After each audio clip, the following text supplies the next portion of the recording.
Profesor Germán, con ¿Listo? 68 personas en sala podemos iniciar. Bueno, listo. Comencemos entonces.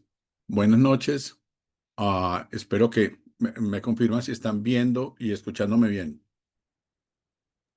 Correcto, sí, señor. Listo. Bueno, Correcto, entonces profe.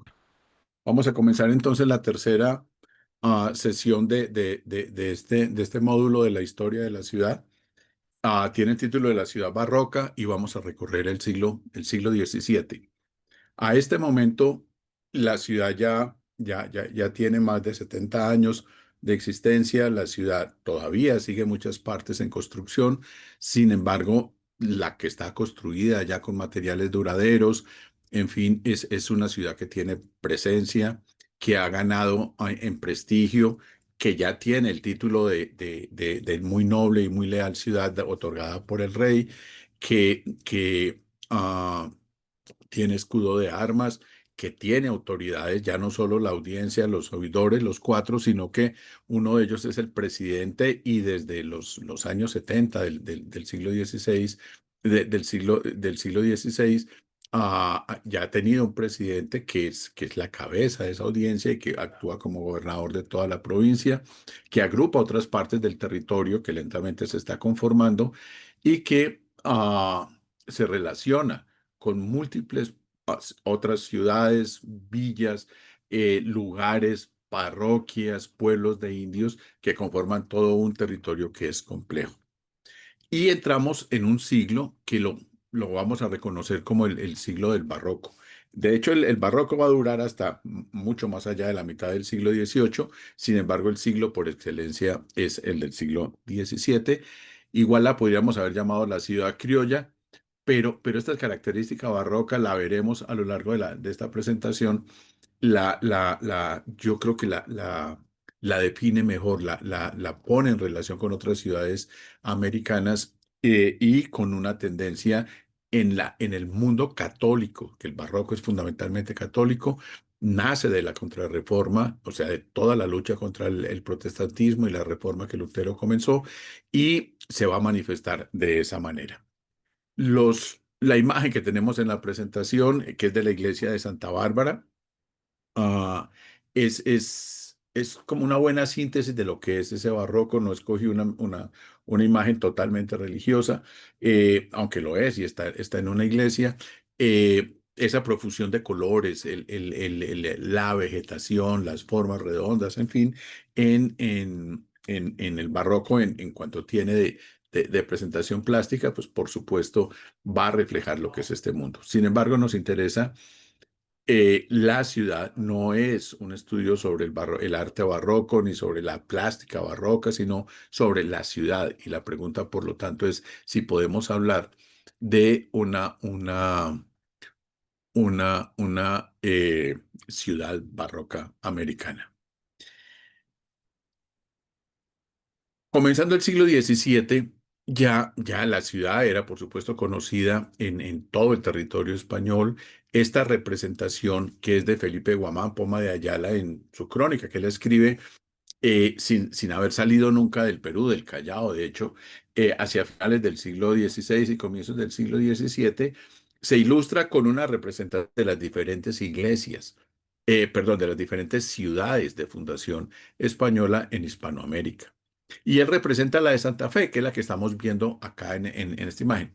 Y lo interesante pues ustedes no leen y es muy difícil leer el texto que está ahí abajo, pero en síntesis lo que está diciendo es que es una ordenada, católica ciudad de españoles en un territorio muy rico en el norte de Sudamérica.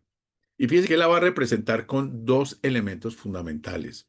La plaza, desde luego, y la plaza va a ser omnipresente para nosotros de muchas maneras en lo que vamos a estar hablando, pero sobre todo en la cantidad de iglesias. Y es algo que va a caracterizar esta ciudad, una ciudad muy católica, ordenada, disciplinada, alrededor de la presencia de múltiples iglesias, capillas, el clero, en fin, que es lo que va a caracterizar a la iglesia, a la ciudad, perdón, entre todas las demás.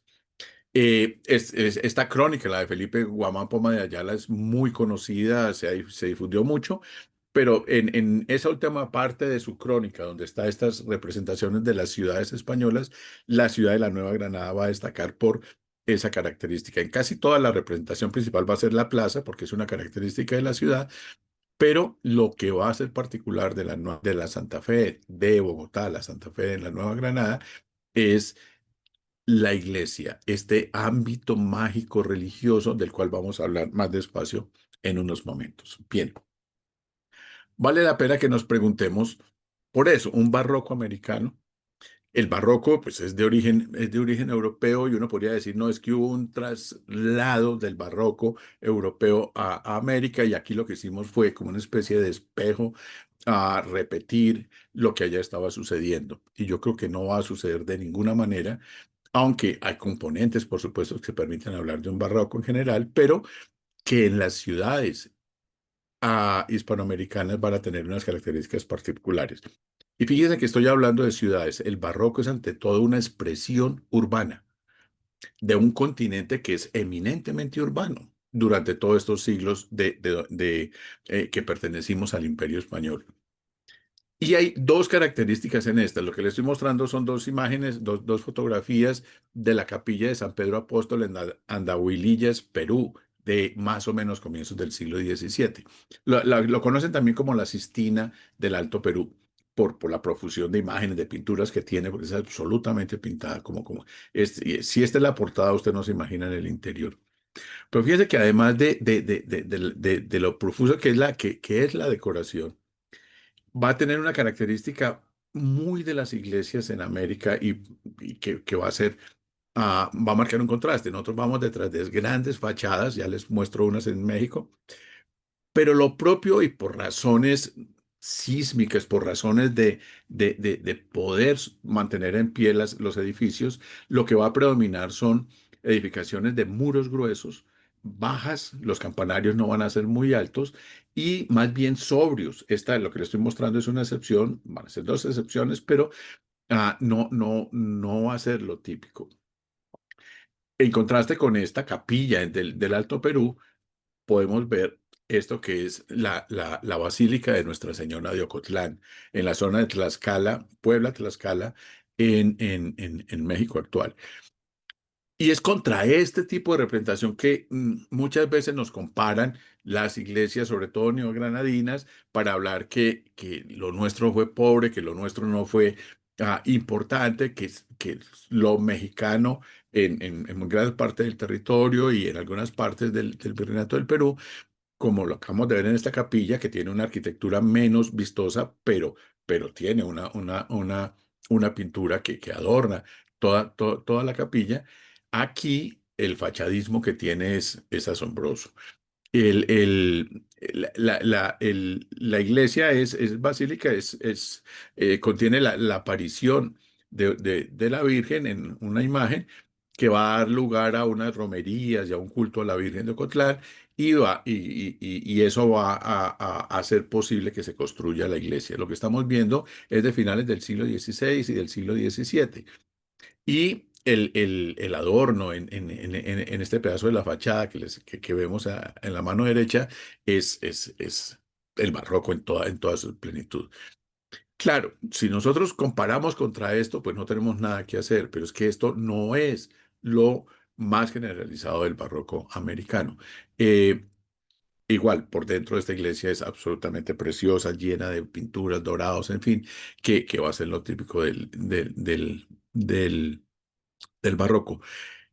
Para nosotros, lo que estamos viendo aquí en la iglesia de Santa Clara va a ser lo más común y son edificios que en su parte externa son muy sobrios, básicamente salvo las portadas, que son las que se van a engalanar, no van a tener nada más en particular, pero el interior de nuestras iglesias es de una riqueza que no tiene que enviarle nada a nadie.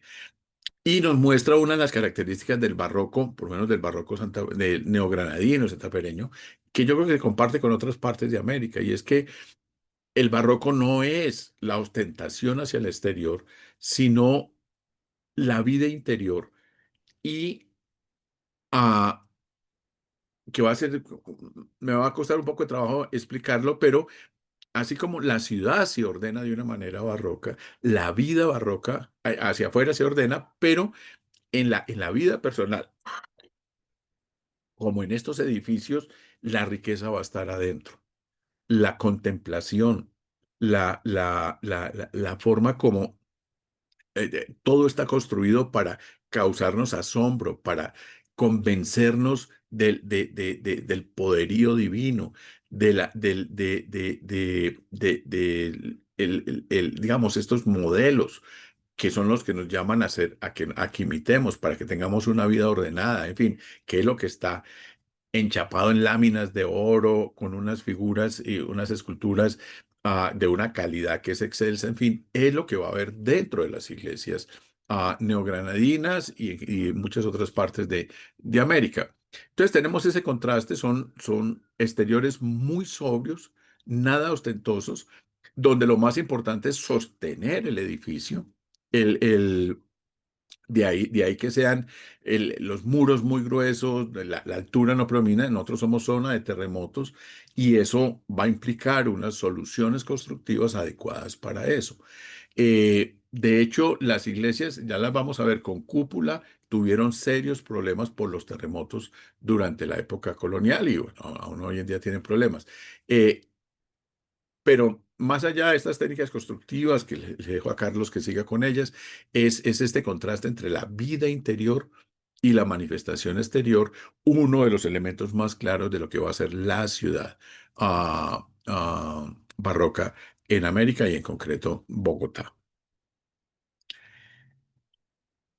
Este barroco que está en nuestras iglesias, en este caso es un Cristo crucificado del siglo XVII en la iglesia de Santa Clara, tiene todos los componentes. Lo que está hecho es para mover el alma. Hay algo que va a ser muy característico del barroco, bueno, que está contenido, por ejemplo, en las estrategias y las técnicas de los ejercicios espirituales de los jesuitas, los de San Ignacio, es mover el espíritu, hacer que el espíritu se motive, se emocione al ver la figura santa. Aquí es el Cristo sufriente, el Cristo que está sangrando, el Cristo que se ha sacrificado por la humanidad. Y en este cuadro que tiene esta calavera que vemos en la parte inferior izquierda, que o nos dice de la muerte o nos dice de Adán, hay las dos interpretaciones, que la sangre de Cristo al caer sobre la calavera redime los pecados del mundo, en fin, es una serie de lenguajes de signos, de símbolos, de significados que están contenidos y que algunas personas son capaces de transmitirle a todos los demás. Entonces, el adoctrinamiento, el sermón, en fin, que están sucediendo en las iglesias, van a formar parte de este mundo. Entonces, fíjense que es preparar la ciudad para que cause admiración, para que genere disciplina, orden, y para que se manifieste claramente el poder, en este caso el poder divino, pero sucederá también con el poder civil. Y la riqueza de las manifestaciones, esta es la famosa lechuga, ustedes si no la han visto, la han oído mencionar miles de veces, es de finales de los años iniciales del siglo XVII, es de un orfebre español, es encargado por la Compañía de Jesús acá en Santa Fe. Y es una custodia, está hecha para colocar la hostia consagrada, por supuesto, en la parte transparente para que haya una adoración a la hostia. Y esa adoración tiene toda la magnificencia del el esplendor, en este caso de las esmeraldas, el oro, los rubíes, bien, esto tiene no sé cuántas piedras preciosas de origen distinta, pero está hecho para manifestar la dignidad, la divinidad de Dios, de Cristo Dios, que está en la hostia, que se está exhibiendo en este ornamento. Hay varias. Esta es la que más fama tiene y una de la que más, no solo es el valor en oro o en esmeraldas, es el trabajo de un especialista para poder construir, poder hacer, para poder fabricar un elemento como estos que es exhibido en la iglesia para que todos los que estén frente a él guarden respeto, adoración a ese Dios que tienen al frente. Es un mundo en el que, les dije hace un momento, el barroco es eminentemente católico y va a expresar y va a expresarse en la ciudad construyendo un ámbito sagrado, un ámbito mágico sagrado que va a ser muy importante en las disciplinas y en la vida urbana.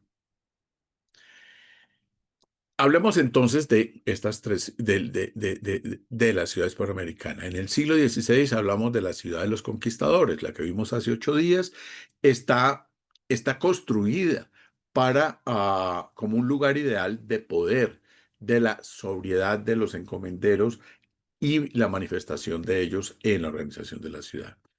Ahora en el siglo XVII vamos a tener la ciudad criolla, que tiene una manifestación barroca. Frente al modelo renacentista y empírico, que es del que venimos hacia atrás, la invención de los mitos urbanos criollos proyectaron una topología barroca geográfica, porque la función principal no es orientar la orientación espacial de la ciudad, sino la lectura exuberante de sus símbolos y ritmos, y también geográfica por la pretensión de ejemplarizar y disciplinar a través de las imágenes santas, de los santos, de las divinidades, a quienes los habitan. Es un estilo de vida linajudo que implicaba elementos como el patronazgo de un convento o iglesia, la pertenencia a una cofradía, el título de mayorazgo, la posesión de la capilla familiar, las capellanías. Si uno sumara todos los oratorios en las casas santafereñas construidas en el siglo XVII y XVIII, son más de 200. La residencia en casa urbana principal con abundantes sirvientes y esclavos, la vivienda rural, el uso habitual de carruaje, ropa, en fin, esas manifestaciones. Y lo veremos la semana entrante cuando entremos a la Santa Fe del siglo XVIII, la ciudad ilustrada. La ciudad ilustrada es una ciudad mecánica, perfecta, gobernada para el progreso y que pretende, quiere construir el futuro como con esa, con felicidad y que lo público esté en función de eso. Estamos entonces en esta segunda ciudad. No hablemos porque a veces hablamos, no, es que la ciudad colonial americana, la ciudad colonial americana no dice nada. Lo que nosotros estamos hablando es de una ciudad encomendil, de una ciudad barroca donde lo católico explota por todos lados y una ciudad ilustrada donde sin que desaparezca lo católico van a ser los intereses de una ciudad eficiente que construya el progreso lo que las va a caracterizar. Tengamos en cuenta eso para poder entender lo que esta ciudad fue antes de que entrara el siglo XIX. Y para poder entender esta ciudad barroca, vamos a organizar la exposición de ahora en adelante en estos cuatro grandes temas: la ciudad escenario, la ciudad sagrada, la ciudad abierta y la ciudad territorio. Y esta ciudad barroca podríamos contenerla en estas cuatro expresiones. El dominium es una ciudad que controla su territorio, que controla las personas que habitan en él y las relaciones que en ella se dan. Es muy propio del barroco hispanoamericano el consenso. Es algo que es importante entender lo que pasa en el siglo XVII, que es cuando ya madura esto. Y es que la orden directa que viene de arriba era posible de ser negociada y ser discutida. Ustedes han oído hablar y a veces se habla con mucha ligereza del CODS, pero no se cumple. Eso no, eso se ha deformado para decir que esto era caótico, que aquí era un desorden enorme y que de España no podía venir nada, y es parte de la leyenda negra esa reinterpretación del COS, pero no se cumple. Lo que eso significa en realidad es que son dos cosas. Uno, que uno no puede permitir que el rey se equivoque. Entonces, yo obedezco porque yo tengo que obedecer al rey, pero si su orden, que está hecha muy lejos y que es muy difícil que controle todo lo que sucede en el mundo, es posible que se equivoque. Entonces yo voy a, sin negar el poder que él tiene para mandar y mi obligación de obedecer, el de adecuar la obediencia para que no contradiga, digamos, para que no me haga daño y por lo tanto le haga daño al rey. Pero lo segundo es mucho más importante y es que yo puedo hablar con las autoridades y negociar la solución a mi necesidad, a mi queja, o en fin. Es una sociedad de consensos. tenemos que tener mucho cuidado con esto porque la monarquía absoluta es la del siglo XVIII. La monarquía del siglo XVII y el orden imperial en el siglo XVII hispanoamericano no es absolutista. Es la relación con la autoridad es una relación de negociación. Sin embargo, es un mundo jerárquico donde los que están mandando mandan y los que están obedeciendo obedecen. Y es una sociedad que está lanzada a la eternidad, que no vive en función del día. Eso nos demoraremos varios siglos en llegar hasta allá. Vive en función de la salvación eterna. Por eso este mundo religioso se va a volver dominante en esta ciudad. Bien, metámonos entonces en la ciudad escenario. Y el lugar por excelencia del escenario urbano es la Plaza Mayor. Ahí se exhibe, está hecha para que se exhiba. En la Plaza Mayor es un descampado. En ella no hay nada más que el rollo y una pila, que es lo único que vamos a encontrar, porque está hecha para ser escenario. Nuestra plaza de hoy, la Plaza de Bolívar de hoy en día, resulta de un concurso en 1960 que retorna la idea de Plaza Mayor como escenario por excelencia. Y en él podían ocurrir cualquier cantidad de cosas. Lo que estamos viendo aquí es un dibujo. No, no, y una vez les advierto, no hay ninguna representación que haya llegado hasta nosotros del siglo XVII. No tenemos ninguna imagen de la ciudad del siglo XVII. Luego voy a tener que recurrir, y siempre hemos tenido que recurrir, o a dibujos inventados o a imágenes del siglo XIX o XX que trata de recrear la ciudad de los 3 siglos anteriores. Tenemos esa dificultad. No hay ningún plano, no hay ninguna representación gráfica, pintura que realmente haya llegado a nosotros de la ciudad. En esta, que es los toros en la plaza, ustedes van a ver que los componentes básicos son los edificios de la plaza, que estamos viendo el costado occidental y el costado sur, que ya vamos a hablar de ellos más adelante, y se pone sencillamente un entablado que separa lo que está sucediendo ahí de lo que donde están las personas que están mirando.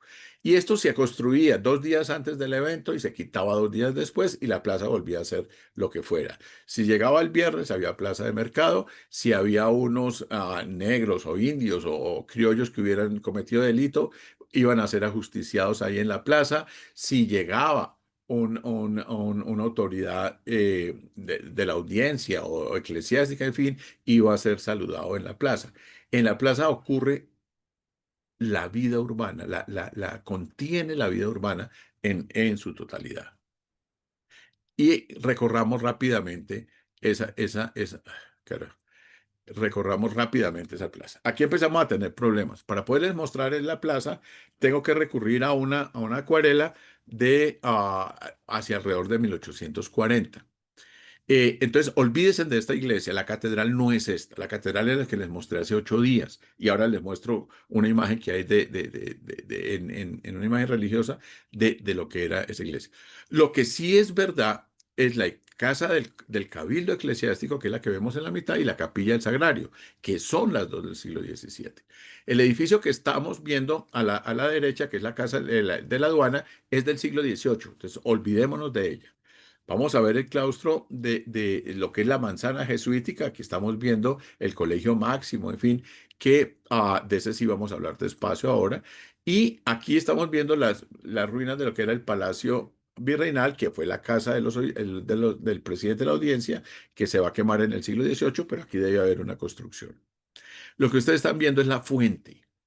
Pero el llamado mono de la pila, el San Juan Bautista que está aquí, solo va a ser colocado en el siglo XVIII. Entonces, la pila que en el siglo XVII veríamos llega hasta la parte superior. Este segundo plato y esta columna es una postura del siglo XVIII. En estos momentos, la pila es la parte de abajo donde la gente se surte de agua. Pero es esto, este es un día de mercado en la plaza, cuando todavía se celebraba en la plaza Mayor.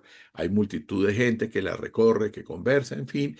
Ustedes están viendo esta terraza que está aquí, es el Altozano. Todavía hoy en día nosotros vamos al Altozano, Pero hay una diferencia que es interesante, lo veremos más despacio cuando lleguemos al siglo XIX, y es que el altozano solo llegaba hasta la casa del cabildo eclesiástico. De aquí en adelante se bajaba unas escaleras y se llegaba a la calle. El altozano llegará hasta el otro lado de la plaza a mediados del siglo XIX. Entonces,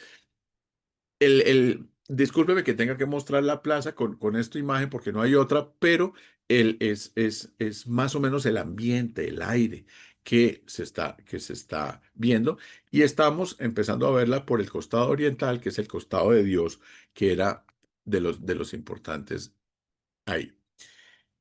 Esta es una representación, la única que hay, que no sea una reconstrucción a partir de documentos, como lo vimos hace 8 días, de lo que era la catedral del siglo XVII y gran parte del siglo XVIII. Vimos hace 8 días que tiene una torre que tenía, bueno, está el portón, unos ventanales, en fin, esto está hecho, es en plata, y es la sacra de la consagración. La sacra de la consagración era como una placa que está en el altar, que es una especie de soplete para el sacerdote para cuando va a decir la consagración en la Eucaristía. Entonces, en esa placa hay esta reproducción de la Catedral de Santa Fe. Actualmente está en el tesoro de la catedral. Si ustedes se fijan en esta casa, que es la del Cabildo, durante parte del siglo XIX y casi todo el siglo XX, esto se convirtió, se alquiló. Y nosotros la conocimos como la Casa de las Cancinos, eran unos almacenes de antigüedades. Eso va a ser recuperado por el arzobispado y se va a retornar a la Casa del Cabildo Eclesiástico. Toda ciudad hispanoamericana importante tiene dos cabildos, el Cabildo Civil y el Cabildo Eclesiástico. El Cabildo Eclesiástico tiene sede en la catedral y la catedral es una iglesia de obispo. Bien, y este es más o menos, imaginémonos que esta es la ciudad del siglo XVII, donde si esta es la esquina suroccidental.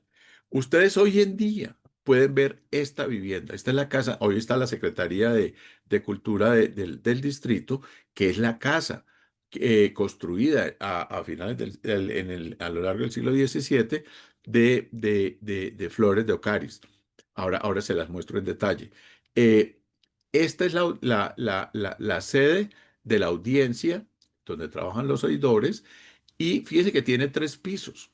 Y la razón de los 3 pisos es el desnivel de la Plaza Mayor, que en la otra esquina da para un piso, pero acá por el desnivel, que es de más de 2 metros, y como no se construyó un terraplén para aplanar lo que iba a ser la construcción, va a dar lugar a 3 pisos. Pero ya lo que está sobre la carrera octava va a ser de 1 o 2 pisos, en fin. Era una, digamos, en este dibujo lo presenta como una plaza que está en tierra, que no estaba empedrada, que era difícil caminar por ella, y yo creo que esa era la situación en el siglo XVII. Sin embargo, hagamos un ejercicio en esta esquina, comienzos del siglo XVII, para entender las dimensiones de esta ciudad. Yo creo que esto es una ciudad muy cosmopolita porque el imperio español, el imperio católico español es cosmopolita. En esta esquina, un viernes, o sea, un día de mercado como este, solo que 2 siglos antes, perfectamente uno podía escuchar un dialecto napolitano junto con un dialecto de Sicilia, junto con algunos de los dialectos de los Países Bajos, eh, porque todos eran españoles, o todos eran súbditos del Imperio Español, y escuchaban catalán, y escuchaban portugués, y escuchaban castellano, y escuchaban muisca, y escuchaban guane, y escuchaban quechua, y aymara, y quién sabe qué otras lenguas. Luego, una de las características de esta ciudad barroca es que tuvo que construir una lengua franca. No lo hizo solo Santa Fe, lo hizo todo el imperio, y es la construcción del castellano como una lengua franca. Porque es que se hablaban tantos idiomas distintos. Los idiomas nacionales todavía no han madurado. Por eso el italiano todavía no existe. Lo que existe son los dialectos regionales de la península itálica y lo mismo en España. El que castellano se va volviendo dominante, pero el gallego habla en gallego y el valenciano en valenciano y el catalán en catalán y el andaluz habla en dialectos andaluces. La única manera de entenderse en un mundo de estos, al que hay que agregarle todos los lenguajes indígenas y los negros africanos que están viviendo acá, es que todos terminen hablando castellano, en el sentido literal, o sea, el español antiguo, el que se va a generalizar es a partir del castellano. Luego, uno perfectamente ve personas de sitios muy distintos del mundo caminando por estas ciudades, expresándose en mal o bien en esta lengua franca, y eso hace que en estas ciudades, esto no es un rinconcito mal construido en los Andes, esto es una ciudad por la cual transitan muchos de los, por supuesto, habitantes, de los vasallos, de los miembros del Imperio Español. Bien, lo que ustedes estarían viendo hoy en día ahí es el Capitolio Nacional. Este es el costado sur de la Plaza Mayor. Ya está madura a comienzos del siglo XVII, prácticamente está toda construida. Va a tener algunas mejoras, por supuesto, en los siglos, en las décadas posteriores, pero ya está. El primer edificio, el más importante, va a ser el que está aquí marcado con la letra A. Es la casa de los oidores, la casa de la audiencia. Ahí es donde está el gobierno de la Nueva Granada. Es una corte de justicia, pero que tiene funciones administrativas, tiene funciones ah, de militares, en fin, para todo el territorio. Aquí ustedes van a ver esta ventana chiquita, es la cárcel de corte. Y bueno, aquí va a estar la tesorería, la primera casa de fundición, en fin. Y en esta parte, que parte fue lo que se quemó a finales del siglo XVIII, estaba el Palacio de los Presidentes, la Casa de los Presidentes, que después va a ser la sede de los virreyes. Acuérdense que virreyes solo hay en el siglo XVIII. Ya la semana entrante lo veremos en detalle. Aquí lo que estamos hablando es de presidentes de la audiencia y aún ya cuando haya virreyes, pues también va a haber oidores, por supuesto. Lo que no va a haber es presidente de la audiencia. Este es entonces el costado del rey. Aquí es donde está la majestad del rey representada en sus funcionarios principales. Bueno, este es un detalle de la Casa de la Real Audiencia en un óleo de Luis Núñez Borda. Generó una gran cantidad de óleos en que él pintando hacia finales del siglo XIX y comienzos del siglo XX, él representó, por lo que le llegaron de fotografías y de imaginación y de grabados, lo que era la ciudad anterior a la independencia. Eh, es, por supuesto, producto de la imaginación, pero también está basado en algunas de las elementos que llegaron hasta el siglo XIX y que alcanzaron a ser fotografiados y reproducidos mediante los grabados. ¿Qué es lo que había al interior de la casa entonces del presidente del palacio, del presidente de la audiencia, después de lo que van a hacer de los virreyes? Y fíjense que son construcciones complejas. Entonces, no nos dejemos llevar simplemente por esto, de que son construcciones sencillas donde no hay nada por dentro, o que esto ya el problema de los óleos de Núñez Borges que nos hace ver viejo, vetusto, la ciudad. Y tenemos que recurrir a eso y espero que ustedes no queden solo con la imagen que proviene de los óleos de Núñez Borda, porque voy a estar abusando de estos óleos para poder armar esta presentación. Y fíjense que lo que va a ser toda esa manzana, hoy en día aquí estaríamos hablando del Capitolio, completo, toda la manzana es el Capitolio, pero aquí está dividido en el Palacio y en la Real Audiencia, y en la mitad con la cárcel de corte. Aquí hay unas partes donde estaban las casas de fundición, o en fin, en estas partes, aquí están oficinas, depósitos, en fin, las grandes huertas, los patios. Por aquí estaban los retretes de esta casa. En fin, o sea, ya comenzando el siglo XVII, y a medida que pasan los años, pues esto se va a engalanar, se va a terminar de construir y por dentro tiene el lujo que veíamos equivalente al de en la iglesia de Santa Clara. El costado occidental, que es el costado de la ciudad. Hoy en día estaríamos viendo el Palacio del Líbano, en el que vamos a estar viendo la cárcel chiquita y oficinas, donde está la casa de los alcaldes, la casa del cabildo, la casa de los escribanos, y hacia el siglo XVIII va a aparecer la que se llamó la casa de la azotea, porque es de estas, Carlos se los mencionaba hace 8 días, algo muy raro y es que no tienen alero.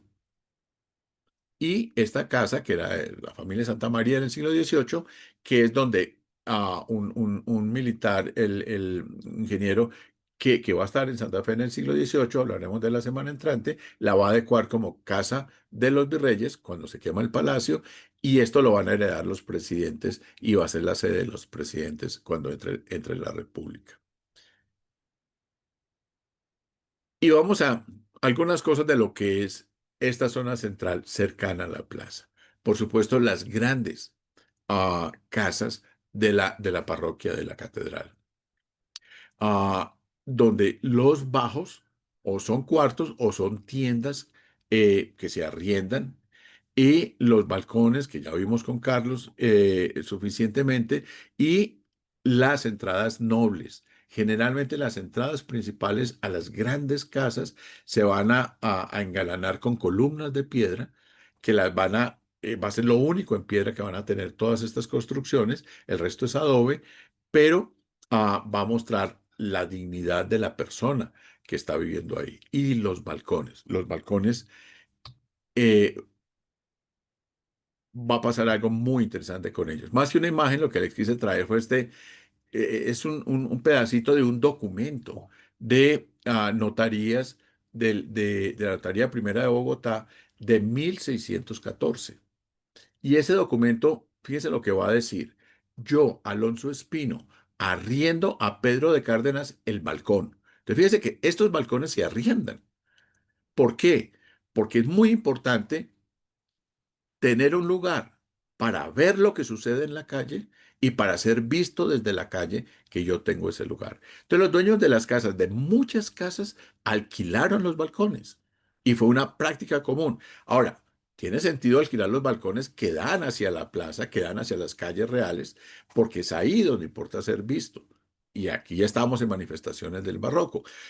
No tiene sentido alquilar hacia la parte alta de la ciudad, pues que allá no hay nada que ver. Pero y para que me crean el cuento, aquí está el documento. Yo, Alonso Espino, arriendo a Pedro de Cárdenas el balcón alto y tienda baja que poseo en virtud de sentencia, remato y posesión que tengo por bienes del licenciado Diego Flores, abogado por deuda que me debe, y es en la plaza de esta ciudad. Qué linda. Por los lados con el cementerio de la iglesia. Acuérdense que hace 8 días les mencioné que lo que hoy es el atrio, el altozano de la iglesia, es el cementerio de pobres de la ciudad, sobre todo el siglo XVI y una parte del siglo XVII. Y de la tienda que habita el presente Marcos de Aguirre en los Portales. Sabemos que los Portales estaban al lado de la ciudad, en el costado norte. Según consta de los autos ejecutados que se ha fecho, de lo cual el arriendo por tiempo de un año cumplido que corre y se cuenta desde 26 días por precio y cuantía de 60 pesos, que es hecho en la ciudad de Santa Fe a 30 días del mes de abril de 1614. Bueno, este documento lo tengo gracias a un regalo que me hicieron, que me hizo un muy gran amigo y exalumno. Pero para que vean cómo es mucho más compleja la vida en estas ciudades. Uno no se imaginaría arrendar un balcón. Pues eso sucedió y sucedió con mucha frecuencia, porque en esta sociedad ser visto y ver importa mucho. Bien, esto echa para todos los lados. Y existen las otras plazuelas de la ciudad. La primera es ya no la Plaza Mayor, sino, no les voy a mencionar todas, pero algunas para que las vean rápidamente, Plazuela de San Francisco. Lo que ustedes están viendo es el lateral de la iglesia de San Francisco, lo que va a ser la ermita de la Veracruz, que apenas está tomando forma en esta representación de Núñez Borda. Aquí está la torre de la Veracruz, y este es el famoso humilladero. Y estas son estas casas. A propósito, muchas veces se habla de que estas casas son las de los Quesada. Realmente nunca vivieron los Quesada en esta parte de la ciudad, porque Gonzalo Jiménez de Quesada se va para España toda la década del 40, de 1600, 1540, y Hernán Pérez de Quesada en 1541 sale a la expedición del Dorado, que va a salir por allá, se hundó y de ahí sale para España y se muere. Entonces decir que aquí se fundó la ciudad porque aquí estaba la calle de los conquistadores, es decir, nada, porque ellos nunca vivieron acá. Estos eran residencias que van a tener, bueno, una historia interesante, pero que se me sale de las manos contar en este momento. Y esta plaza, la plazuela de San Francisco, que es conocida como la Plaza de las Hierbas, los franciscanos, desde que están ahí en 1550 en adelante, van a intentarse apropiar de ella y convertirla en parte del convento. Eso enfurece al presidente de la audiencia y va a obligar a que los franciscanos retornen esto, y él es el que va a trazar la plaza, le va a dar su forma definitiva, que es la que va a llegar hasta nosotros antes de que el Hotel Granada se construyera, se demoliera para hacer el Banco de la República, que Carlos creo que ya lo mencionó. Y esta conjunción de lo religioso que les decía en esta ciudad. El, aquí está el humilladero. Fíjense que el frente del humilladero mira a la Veracruz. Está la Veracruz. Aquí hay una excepción. De nuevo estoy usando una imagen del siglo XIX. Luego aquí ya está construida la iglesia de la Tercera, pero para el siglo XVII que estoy hablando, olvídense de la iglesia de la Tercera, que todavía no existe. La Veracruz, que está acá, o sea, esta tercera no está, la iglesia de la Veracruz, la torre de San Francisco, ustedes van a ver allá la catedral. Luego y este es el camellón de las Nieves, que va a conducir al puente de San Francisco, del cual hablaremos en algún momento. Es una ciudad donde lo religioso está por todos lados, donde la presencia de lo divino es muy difícil de escapar de él, es omnipresente en la ciudad. Otra plazuela, la plazuela de las Nieves. En el siglo XVII no existe esta fuente es posterior, pero esta casa dice que es la casa donde sesionó el cabildo de Santa Fe antes de que se construyera el de la Plaza Mayor. Luego, esto es de las primeras décadas del siglo XVI. La plazuela tiene una característica y es que estas plazuelas son en realidad los atrios de las iglesias. Si usted se acuerda de lo que Carlos decía en la clase anterior, las iglesias, las grandes iglesias, las parroquiales, que no tienen un atrio adosado inmediato, lo va a tener en unas pequeñas plazuelas que están al frente de ellas, donde se puede reunir la feligresía, pero que van a suceder muchas otras cosas también. Aquí se realiza un mercado, va a haber unos chorros de agua, después se va a construir esta fuente, que es para el servicio de las personas. Lo mismo en la plazuela de San Victorino. Esta fuente es de comienzos del siglo XIX, construida por Petrés. Olvidémonos de ella, porque cuando hablemos en la clase entrante de los acueductos de la ciudad, vamos a mencionar esta fuente.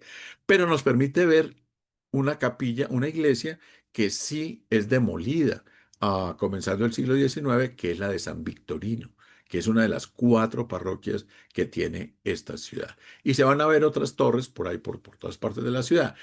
La plazuela de San Victorino tiene una característica, termina siendo triangular, porque el camino que viene de Occidente tiene que cruzar el río San Francisco, y el puente sobre el río San Francisco, que es estrecho, lo construyen en diagonal. Y eso va a hacer que tome una forma que no es ni cuadrada ni rectangular. Y tiene una función principal, es el sitio donde se llega de Honda, el camino de Honda, y por lo tanto se bajan las mercancías. A la entrada del puente San Victorino se cobran las alcabalas, o sea, hay que desmontar de todas maneras y hay que hacer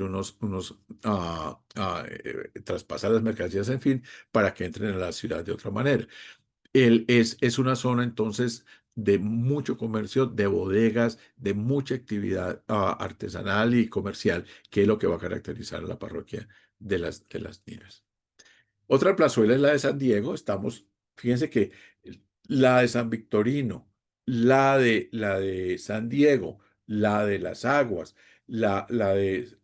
son plazuelas que están en los bordes de la ciudad, marcan los límites que se entran. Esta era una casa de descanso de los franciscanos, una Recoleta de los franciscanos, que tiene esta capilla, que es la de Nuestra Señora del Campo. Está muy asociada por supuesto, a un milagro y es en una de las tantas pestes que va a afectar los cereales, el trigo, en fin, que se siembra en la sabana. Se va a invocar a la Virgen y se van a salvar las cosechas, en fin, y se van a hacer rogativas a la Virgen del Campo con periodicidad. Hoy en día hay unos pedacitos de ella en lo que llamamos la capilla de San Diego. Bien, ese es el recorrido de esta primera parte, la ciudad para observar, para ver, Y entremos a otra que nos interesa cantidades, que es la ciudad sagrada. Y escogí como imagen para introducir esto algo que ya hoy no podemos ver de ninguna manera. En el camino a Monserrate se construyeron varias ermitas, o sea, sitios aprovechando como depresiones, pseudocuevas, en fin, que se les ponía un ladrillos, en fin, hay medio para proteger, para que una eremita, para que una persona en solitario, en silencio, se dedicara a la adoración. Monserrate es el monte sagrado de Bogotá. Santa Fe se construyó sobre Guadalupe. Por eso el cerro que señorea la ciudad es Monserrate. Bogotá solo alcanzará físicamente a Monserrate en el siglo XX.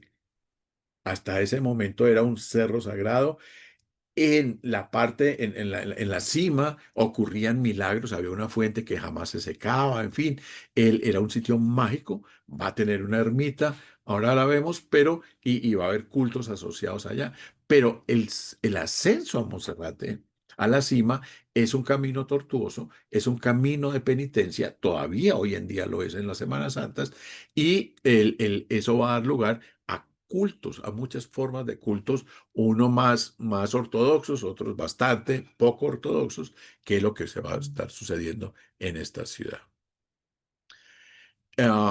Perdón.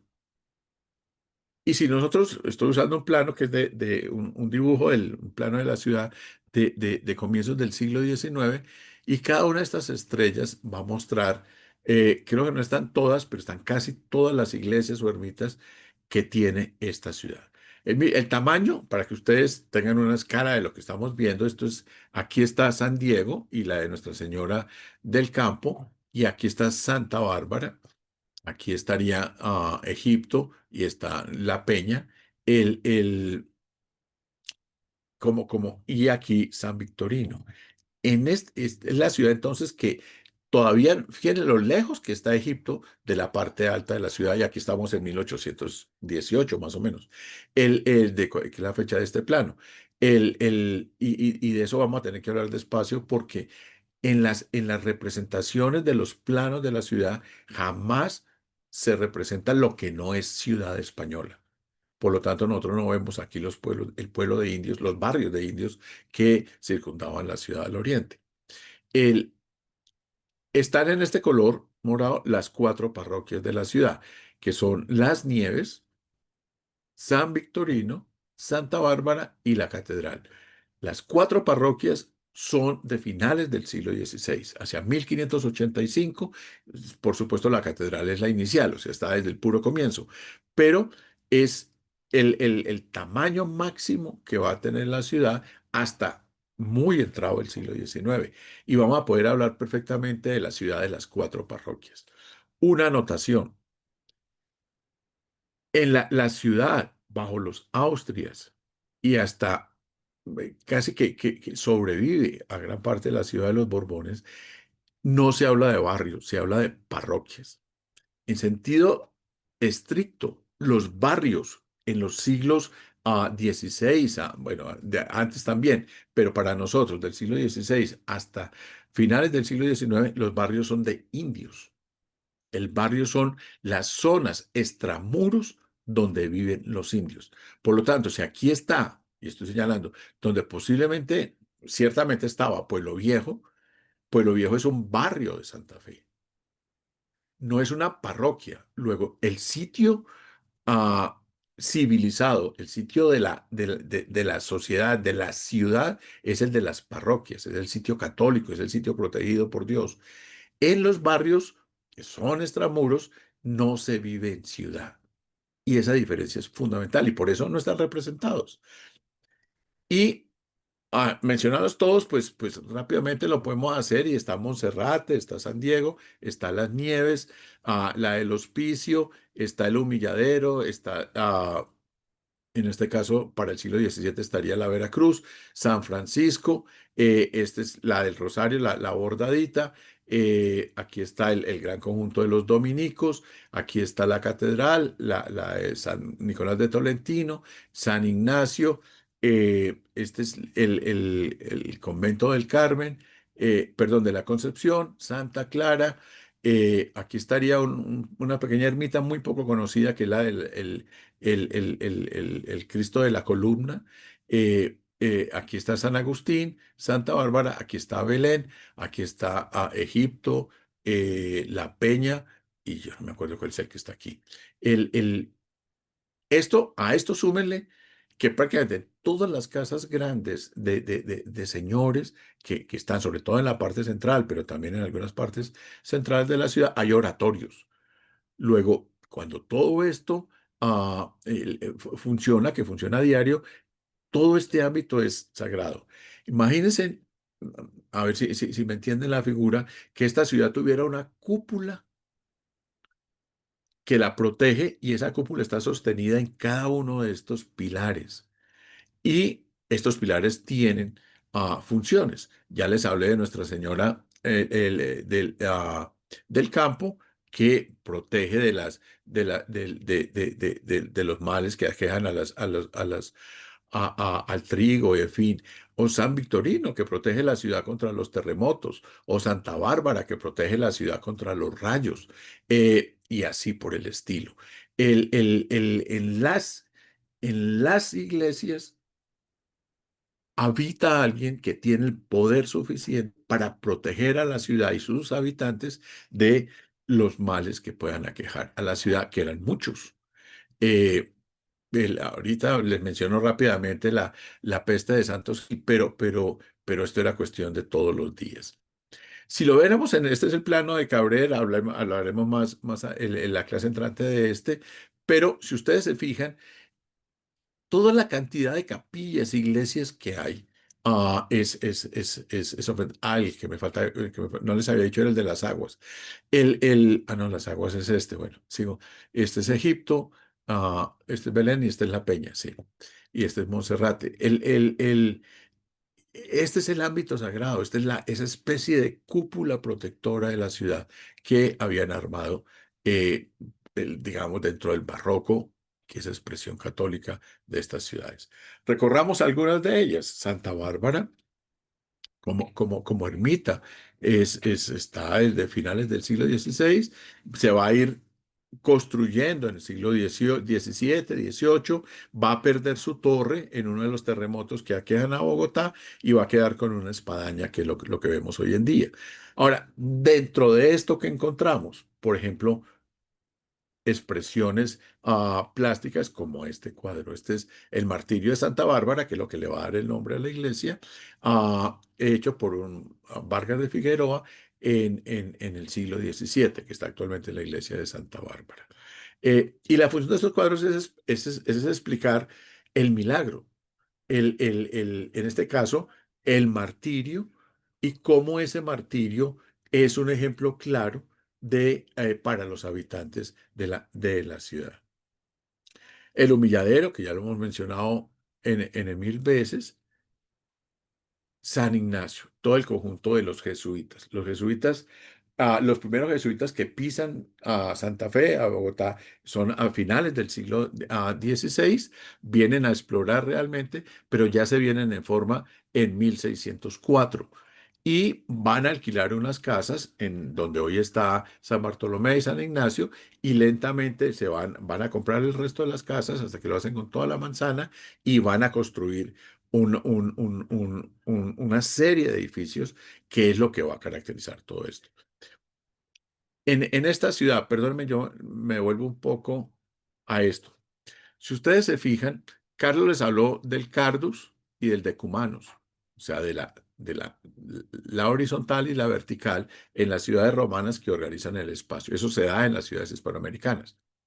Pero hay algo muy interesante y es que los grandes conventos de hombres están sobre el Cardus y los de mujeres están sobre el Decumanus. Yo no creo que esto sea deliberado, pero sí va a ser muy interesante. Fíjese, San Agustín, San Francisco, los dominicos, bueno, San Ignacio que está acá, los jesuitas. Hay otros agustinos que están en la Candelaria y esto que es de los franciscanos. Y la Concepción, Santa Clara y el Carmen, y después en el siglo XVIII la enseñanza, son todos los conventos de mujeres. No, no, no, o sea, son 3 siglos de construcción de edificios, no creo que esto sea una planeación deliberada, ni mucho menos, pero sí muestra que hay una organización especial en el que la lucha por las feligresías, sobre todo en los conventos de hombres, van a ser muy importantes, porque las feligresías son los que sostienen las casas religiosas. Bien, San Ignacio. Entonces, la iglesia de San Ignacio es del siglo XVII, eh, actualmente está restaurada. En uno de los laterales de la iglesia del conjunto de los jesuitas está esta capilla. Hoy realmente es una pared y le dicen a unos que ahí está la sala de las aulas o una sala de exposiciones del Museo de Arte Colonial. Inicialmente fue una capilla de indios. Van a llamar la Capilla de la Luz. Es donde se adoctrina a los indios que están en la ciudad bajo el cuidado de los jesuitas. Los jesuitas son los primeros que van a aprender muisca, van a escribir los primeros diccionarios y van a enseñar el Evangelio en lengua muisca. El muisca se habla en Bogotá hasta en finales del siglo XVIII, comienzos del siglo XIX. No va a desaparecer, se va a prohibir hablar en muisca a finales del siglo XVIII. En el siglo XVII es una lengua que se habla perfectamente por muchas personas, blancos, mestizos e indígenas, por supuesto. Lo veremos la semana entrante. Esta misma iglesia, en el siglo XVIII, ya entrado el siglo XVIII, va a ser la capilla castrense. Pero cuando lleguemos a ese momento hablaremos de ella.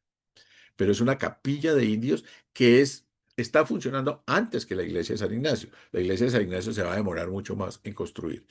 Y aquí está la capilla y van a estar algunas de las aulas de lo que va a ser la universidad. Todo a lo largo del siglo XVII se va a construir entonces esta manzana, donde vamos a encontrar el Colegio Máximo, lo que llamamos hoy en día San Bartolomé, pero San Bartolomé como seminario en el siglo XVII queda aquí, donde hoy es San Carlos. Ya les explico. Aquí va a estar la Javeriana y el claustro de los jesuitas, y esta es la iglesia de San Ignacio. La capilla que les acabo de mostrar es esta que está aquí, que la capilla de adoctrinamiento de los cinieras. Toda esta manzana va a ser se va a demorar un siglo o más de un siglo. Si ustedes ven aquí en las leyendas, en este color como más morado, es lo que se construye en las 3 primeras décadas del siglo XVII. En todas las décadas centrales va a estar sobre todo concentrada en la iglesia y un gran problema en la iglesia que es la construcción de la cúpula y otras partes del colegio, el claustro, en fin, en lo que resta del siglo. En este plano, que es el de Coluccini, que es el jesuita en el que se van a avanzar toda esta construcción, ya nos permite entender qué es lo que está pasando aquí. El número 1 es la calle real. Este plano, si tuviéramos tiempo de leerlo despacio, es muy simpático. Por ejemplo, en esta leyenda que está acá, en esta esquina, de lo que hoy sería la calle Séptima ya no existe, con carrera novena, porque aquí esto se unificó para construir la unión entre el Capitolio y el Palacio de Nariño.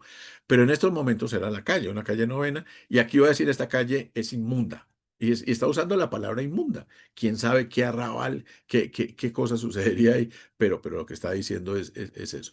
Y va a tener noticias de las diferentes esquinas, pues que no tenemos tiempo de verlas. Qué barbaridad.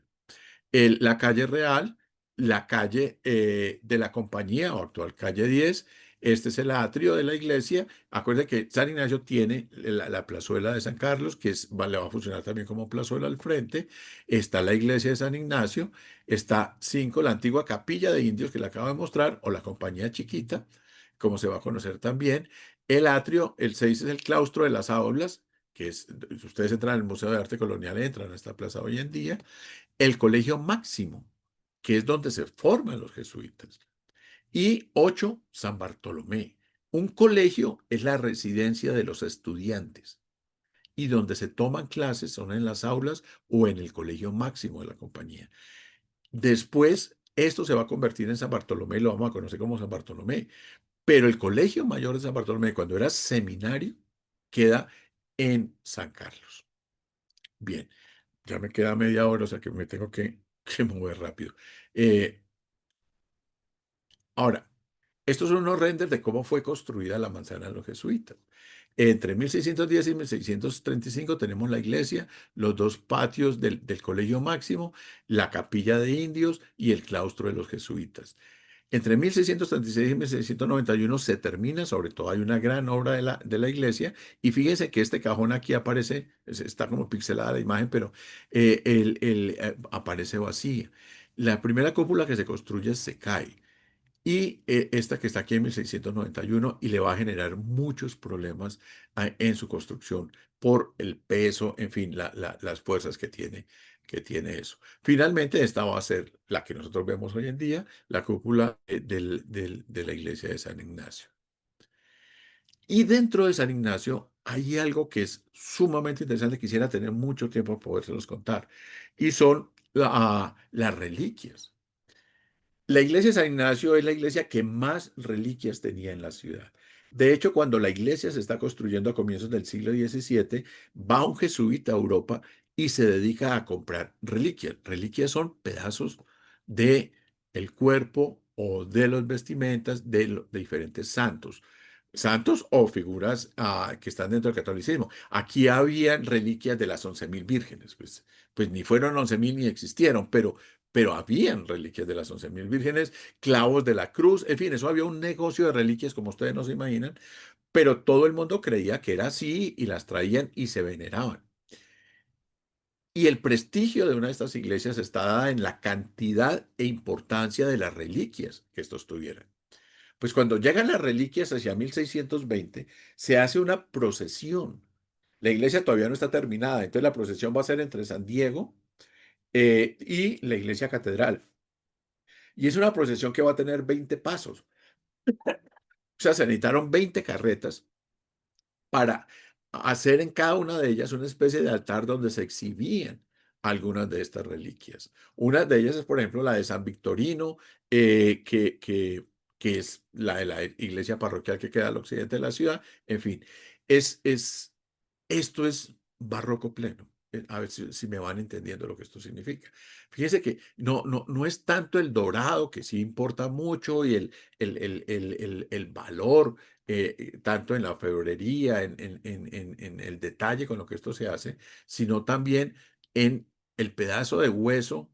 Aquí parece que haber un dedo o un pedazo de hueso de uno de los tantos santos. Fíjense que aquí hay una especie de no sé qué, si es de la mano, del pie, pero fíjense que está el hueso completo y en esta vitrina se ven varios y eso está. Son cantidades, hoy todavía están en San Ignacio muchos de ellos, no entiendo que no están en exhibición por problemas que han tenido de seguridad o en fin, pero, pero en el siglo XVII el gran prestigio de la iglesia de San Ignacio es que es la iglesia con más reliquias en la ciudad. San Francisco, que es el conjunto, también una manzana entera, de los franciscanos. Y es el mismo contraste que les mostraba al comenzar. Es una iglesia que por fuera es sobria. Esta pintura en blanco es contemporáneo. Esto es parte de la restauración actual. Si ustedes se acuerdan, nos lo decía Carlos en su charla anterior.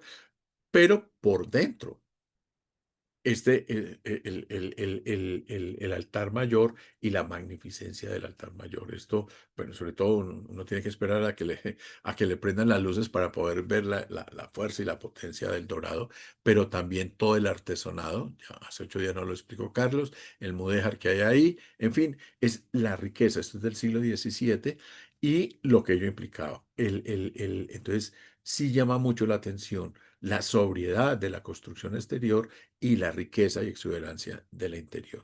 Y esta es la Virgen de la Concepción o el camarín de la Virgen de la Iglesia de San Francisco, que es la que queda en la nave lateral. que es preciosa, realmente son espejos, está pintada en azul, con los dorados, realmente cuando uno la ve, realmente se siente uno movido por la belleza, y eso es lo que intenta mostrar esta capilla en el espíritu de los creyentes, de los católicos que están al frente rezándole. Eh, y todo el conjunto de San Francisco. Esta, pues, es una imagen ya de la República. Aquí está la bandera de Colombia, por supuesto, pero no son muchas las imágenes que nos llegaron del claustro de San Francisco. Esta es la parte exterior. Hoy estaríamos viendo el Palacio de la Gobernación acá.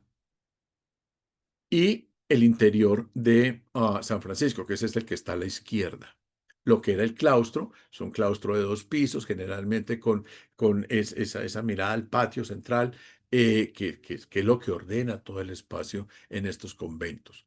Y el de Santo Domingo, que es el que estamos viendo acá, ya esto se demolió completamente. Hoy vemos aquí parte del edificio Murillo Toro, un pedazo de la calle y la otra manzana que está al frente. La iglesia es lo último que se demuele, o sea, 1938, 35, el 40 es la demolición de la iglesia de Santo Domingo. Pero el convento sí se demuele un poco antes para la construcción del edificio ah, ah, del Ministerio de Correos, en fin, y otros ministerios. Y esta es una reconstrucción hipotética en un render de lo que fue el conjunto de Santo Domingo. Entonces, fíjense cómo, comparado con, ya vamos tres, franciscanos, jesuitas, dominicos, estamos en Santo Domingo, que muestra la importancia que tiene esto. Este es el patio. Si ustedes van al Parque Nacional y y miran la fuente que hay ahí en el Parque Nacional, van a ver la fuente del claustro de Santo Domingo. Está en el Parque Nacional hoy en día. Lo que era el patio principal, esta era la zona de sirvientes, comida, en fin. La Universidad de Santo Tomás estaba aquí, la iglesia, y todos estos eran tiendas que o servían como depósitos o que estaban arrendadas a la ciudad. Y tenía esta entrada rara porque está retrocedida y estos edificios que le marcaban lo que era la iglesia. Y aquí está ya representada en planta lo que era el conjunto de Santo Domingo. El conjunto de San Agustín. Los agustinos se van a hacer al otro lado del río San Agustín, de la carrera sexta, de la avenida Sexta, perdón, donde originalmente estuvo los franciscanos. Y van a llegar unos carmelitas, construyen sin permiso, les hacen demoler y finalmente llegan los agustinos. Hay dos tipos de agustinos, los de la Candelaria son candelarios y son unos agustinos distintos a los agustinos que están acá. Y van a construir otro complejo grande que es el claustro de San Agustín, que es donde hoy está el edificio del Ministerio de Hacienda, que antes fue de varios ministerios. La iglesia se conserva y este es el interior de la iglesia. Esta está restaurada de la iglesia de San Agustín, una de las más bellas para mi gusto en la ciudad. Y que tiene además algo, si ustedes van a la parte de atrás del altar, o sea, la capilla, ustedes van a encontrar una capilla menor, pero esa capilla fue el sitio donde se firmó la independencia de Cundinamarca. Por eso ustedes van a encontrar ahí unas banderas de Cundinamarca, unas banderas nacionales y un sitio como de culto a la República que está exactamente detrás de esto. Pero era la capilla, esta, no, no sé qué la dice, bueno, la capilla de mi Padre Jesús. Aquí está, la capilla de mi Padre Jesús, que estaba en la parte de atrás de la iglesia de San Agustín. Y los conventos de mujeres, el del Carmen, que es donde hoy está la iglesia del Carmen, esto no se conserva, la iglesia del Carmen se es demolida. El camarín es lo único que queda, que hoy es parte del, fue un teatro, un restaurante, en fin, que es de los, la ciudad tuvo muchos camarines. El camarín es un sitio donde se colocaba una imagen generalmente de la Virgen en las diferentes iglesias. Y fíjense, este es el claustro, un claustro de clausura de estas monjas. Todos los conventos de monjas, aún el de la enseñanza que es del siglo XVIII, son de monjas de clausura, o sea, son adoratrices, ellas no salen.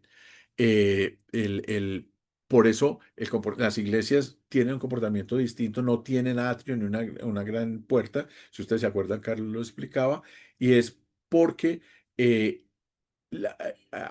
aunque la iglesia presta un servicio a la feligresía que está alrededor, no es una iglesia donde haya una gran presencia, grandes misas o en fin, sino que hay una oración. Las monjas generalmente están detrás de las celosías, no pueden ser vistas, aunque ellas pueden ver, y por lo tanto no tienen iglesias. Que, aunque están muy engranadas por dentro, no son grandes construcciones y los claustros, por supuesto, están vedados para todos. El de Santa Inés, este aquí ya está remodelado en esta fotografía de la mano izquierda, de la mano derecha. Este es demolido para construir la carrera décima. El interior era como todos los interiores, o sea, lujoso. Y esta es una representación ideal de una monja de Santa Inés en el claustro del convento. Las Aguas, que es del siglo XVII, que es de los dominicos, aunque estuvo no totalmente por ellos, pero fue un sitio de descanso, en fin, de los dominicos en la ciudad. La iglesia de Monserrate hacia 1620. Egipto, este ya es del siglo XIX, era una ermita de menor construcción, pero en el mismo sitio. Hay unos pedacitos mirando por el lado donde uno puede ver unas paredes de lo que fue la ermita original. Pero estas ermitas están fuera de la ciudad y claramente asociadas, por supuesto, con apariciones y milagros, que son las que más van a proteger la ciudad. No, las otras son Belén, en fin, pues no las presento. Y en este ámbito religioso, lo mágico importa mucho. La ciudad está llena de leyendas. Muchos hacen hoy en día grandes jornadas de espantos y apariciones en esta ciudad porque se prestaba para ello. Es un mundo donde no hay un claro límite entre lo natural, lo real y lo no natural, lo mágico, lo irreal. Toda la ciudad está plagada de esto y tiene una función importante. Generalmente la aparición tiene un valor ejemplificante para el feligrés. Lo que sucedía porque pecó, porque le está avisando que usted también es mortal, porque cuídese de los pecados, porque mire lo que a mí me pasó. En el factor de ejemplo en lo religioso y aún en el castigo civil es fundamental, es de carácter claramente pedagógico en estas sociedades. Bien, no voy a poderles echar el cuento completo, pero en este mundo mágico ocurrió algo muy interesante el 9 de marzo de 1687. Ustedes lo oyeron hablar cantidad de veces y es el ruido. Efectivamente ocurrió el domingo 9 de marzo de 1687 a las 10 de la noche. Estaban ya todos recluidos en sus casas y empieza a sonar un ruido terrible por toda la ciudad. Todos empiezan a preocuparse, ven que el ruido continúa, salen a las calles, no saben qué hacer, sale el presidente de la audiencia y con los pocos alabarderos, los pocos soldados que tenía, coge hacia el sur porque va a proteger la ciudad de una invasión, porque vienen cañones disparando, lo cual pues al poco tiempo se dan cuenta de lo ridículo de la situación, porque ¿quién va a vivir a Santa Fe y además quién lo va a invadir con cañones? Entonces vuelven hacia el centro, se reúnen y lo único que van a tener al final es refugiarse en las iglesias. Lo va a confundir mucho lo que pasa en ese día y en esa noche y es que huele a azufre. Y ese sí olor a azufre, más los ruidos que no entienden, lo que les hace llegar a la conclusión de que fue el demonio y los demonios que estaban manifestándose a esta sociedad pecadora para que se arrepintiera. Y eso es lo que va a suceder. Todas las iglesias fueron abiertas, todos fueron por el pánico a dar a las iglesias, y a partir de ahí, todos los 9 de marzo, durante por lo menos un siglo, se siguió celebrando, recordando en ese día, con una Eucaristía, el llamado que Dios dio de los castigos divinos. Eh, Realmente marcó un momento especial en la ciudad y nos llegó a nosotros como en los tiempos del ruido, o sea, esas épocas pretéritas que ah, ah, que sucedieron. Bien, y la peste también va a ser un factor en sociedades en las que las pestes, sobre todo viruela, el tifo, el cólera, en fin, se manifestaba con cierta ah, ah, sucesión, o sea, no era raro que ocurriera.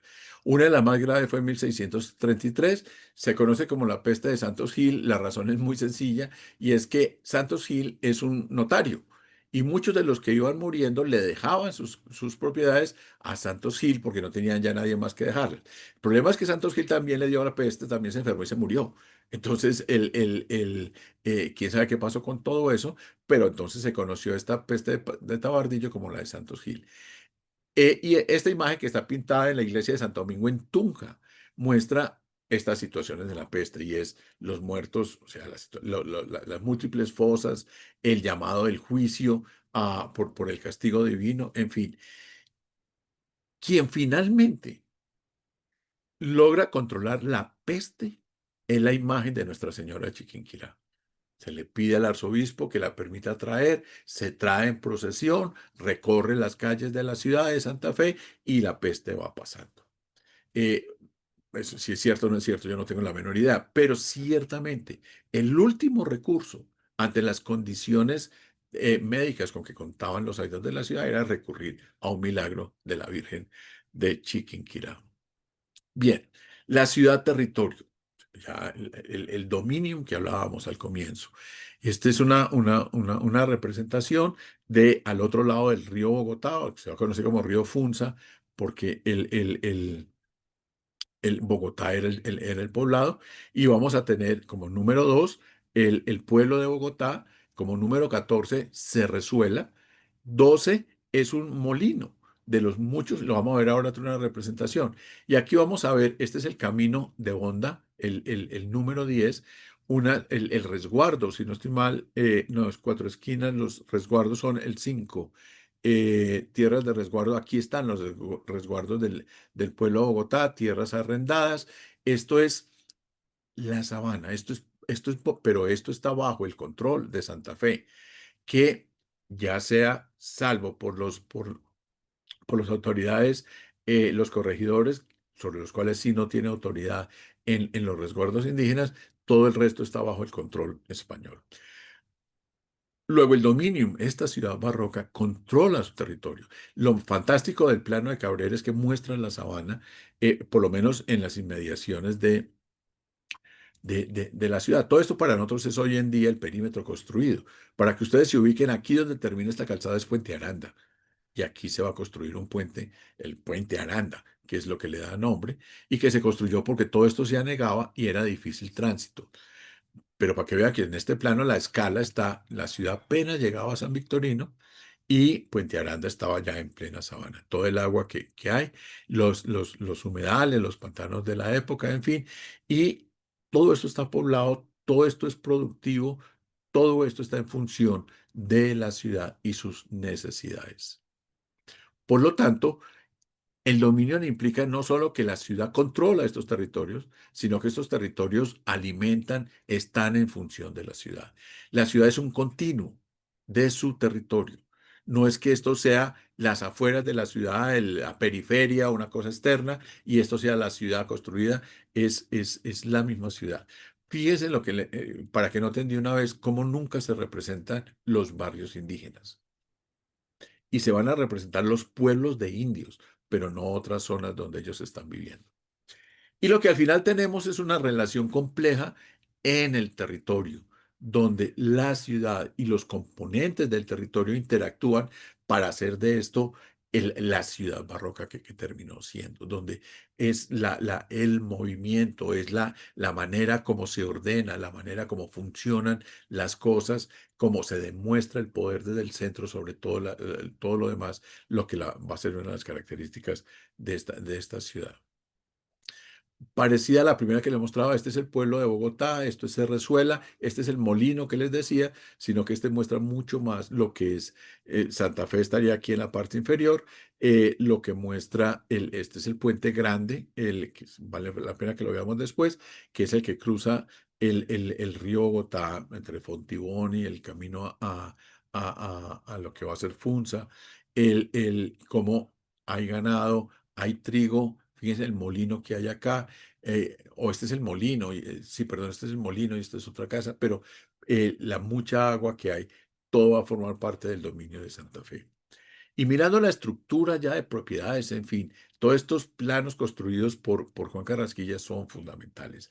Y fíjense que muchos de los nombres existen todavía hoy en día. Esto es Puente Aranda, al lado de la hacienda de Aranda. Los ejidos de la ciudad que ya les hablaba la semana pasada, pero aquí está la hacienda de Chapinero y otra parte de la hacienda de Chapinero, que se convertirá pues en el Chapinero de nosotros hoy en día. Aquí está la hacienda del Chicó, la de Santa Ana. Estos son los resguardos de Usaquén, que no es donde está hoy Usaquén, el pueblo al que hoy vamos, a la zona, digamos, a la zona central de Usaquén es del siglo XVIII, no es la zona del resguardo, que esa estaba más hacia la calle 100. Eh, de hecho, la chamisera, el tintal, la fragua, ah, ah, bueno, la candelacería de la Candelaria, mercedes que se les dieron a los españoles, los resguardos de indios.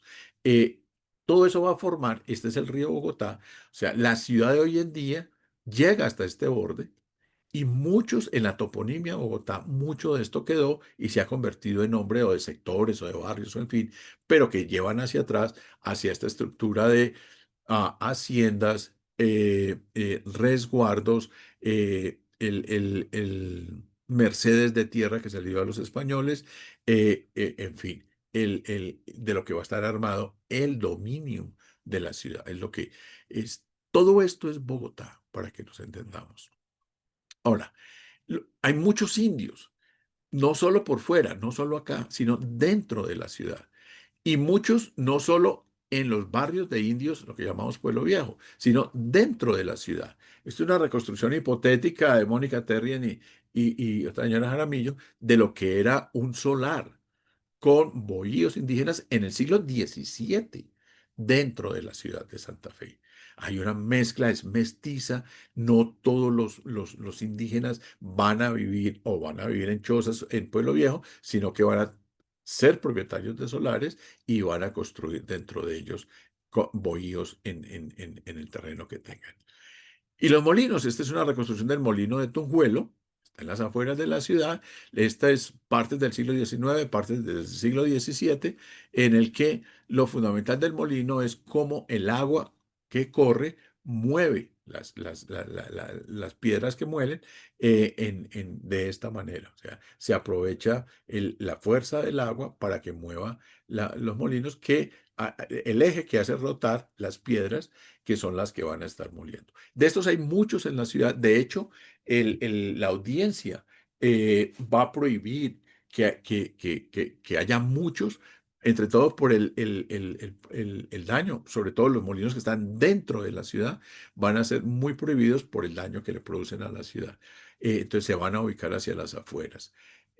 Uno de los que estuvo, que es el famoso Molino del Cubo, que es este, que es el actual Jiménez con carrera cuarta, que es a donde viene a desembocar la quebrada de San Bruno y al río San Francisco, y movía el molino del Cubo, que dejó de los pocos en la parte alta de Santa Fe que funcionó durante los siglos coloniales.